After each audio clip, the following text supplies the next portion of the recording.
بسم اللہ الرحمن الرحیم۔ السلام علیکم۔ میں ڈاکٹر مرزا امام علی ایک مرتبہ پھر اپنے اسٹوڈیو میں آپ کی خدمت میں حاضر ہوں۔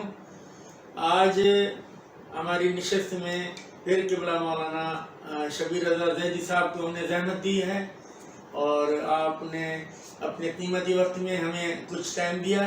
ایک مرتبہ ہم سے پھر ایک سوال ہے کہ قبلہ السلام علیکم، عرض یہ ہے کہ قرآن مجید میں نظریہ امامت کے حوالے سے کیا نظریہ ہے قرآن مجید میں امامت کا؟ اعوذ باللہ من الشیطان الرجیم، بسم اللہ الرحمن الرحیم، وعلیکم السلام ورحمۃ اللہ۔ تمام ناظرین کرام اس بات کو محفوظ کریں کہ قرآن مجید میں مضبوط نظریہ امامت ہے، جس کا انکار کیا جا رہا ہے، اور نظریہ امامت کا انکار در حقیقت آیات قرآنی کا اور قرآن مجید کا انکار ہے۔ قرآن مجید میں سب سے پہلے تو پروردگار عالم نے جناب ابراہیم علیہ السلام کو خطاب کرتے ہوئے کہا کہ انی جاعلک للناس اماما، ہم نے تجھے انسانوں کا امام بنایا۔ یہ عہدہ اگر الگ نہیں تھا تو پہلے وہ رسول بھی ہیں اور نبی بھی ہیں، لیکن یہ عہدہ امامت جو دیا یہ امتحان کے بعد دیا۔ سبحان اللہ۔ اللہ تبارک و تعالیٰ نے وَإِذِ ابْتَلَىٰ إِبْرَاهِيمَ رَبُّهُ بِكَلِمَاتٍ فَأَتَمَّهُنَّ قَالَ إِنِّي جَاعِلُكَ لِلنَّاسِ إِمَامًا۔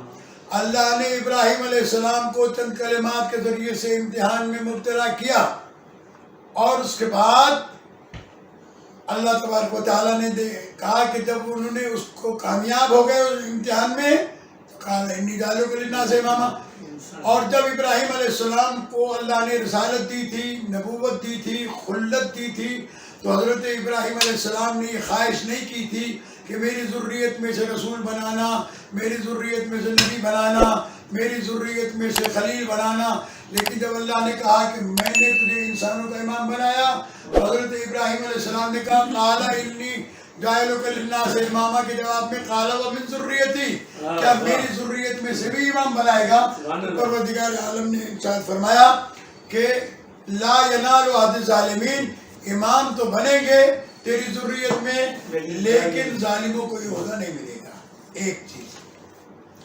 دوسری چیز جو قرآن مجید فرقان حمید کے اندر واضح طور کے اوپر اعلان کیا گیا، جس کا مسلسل انکار کرتے ہیں خطبہ جمعہ کے اندر مولوی حضرات اور اپنی محفلوں کے اندر، اللہ تبارک و تعالیٰ نے فرمایا یوم ندعو کل اناس بامامہم، قیامت کے دن ہم ہر انسان کو اس کے امام کے ساتھ پکاریں گے۔ تو وہ اللہ کہہ رہا ہے کہ ہم امام کے ساتھ پکاریں گے، ملا کہہ رہا ہے کہ ماں کے نام کے ساتھ پکاریں گے۔ اب یہ مسلمانوں کی مرضی ہے کہ ملا کی مانے یا اللہ کی مانے۔ یہ سب سے اہم ترین مسئلہ ہے۔ پھر قرآن مجید میں پروردگار عالم نے تقریباً 12 مرتبہ امامت کو ذکر کیا ہے، اس میں اچھے امام بھی ذکر کیے ہیں اور جھوٹے امام بھی ذکر کیے ہیں۔ مثلاً وَجَعَلْنَاهُمْ أَئِمَّةً يَهْدُونَ بِأَمْرِنَا، ہم نے انہیں امام بنایا ہے جو ہدایت کرتے ہیں ہمارے امر سے۔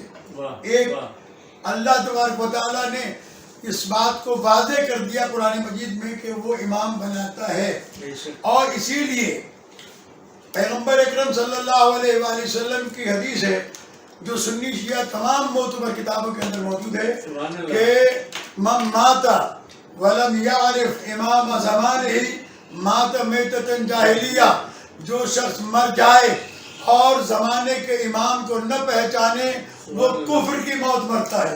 تو اللہ تبارک و تعالیٰ نے قرآن مجید میں بھی واضح کر دیا، رسول اسلام نے، اور یہ حدیث جو میں نے بیان کی ہے یہ متواتر مستند حدیث کے ساتھ تمام فرقہائے اسلامی میں اسے تسلیم کیا جاتا ہے۔ بس آخر میں 2 باتیں اور کہوں گا کہ قرآن مجید تمام علوم کا مرکز و محور ہے، جس کے لیے کہا گیا کہ کل شیء، اللہ تبارک و تعالیٰ نے فرمایا کہ کتاب مبین ولا رد ولا یابس الا فی کتاب مبین، کوئی خشک و تر چیز ایسی نہیں ہے جو کتاب مبین میں نہ ہو. وَكُلَّ شَيْءٍ أَحْصَيْنَاهُ فِي إِمَامٍ مُبِينٍ.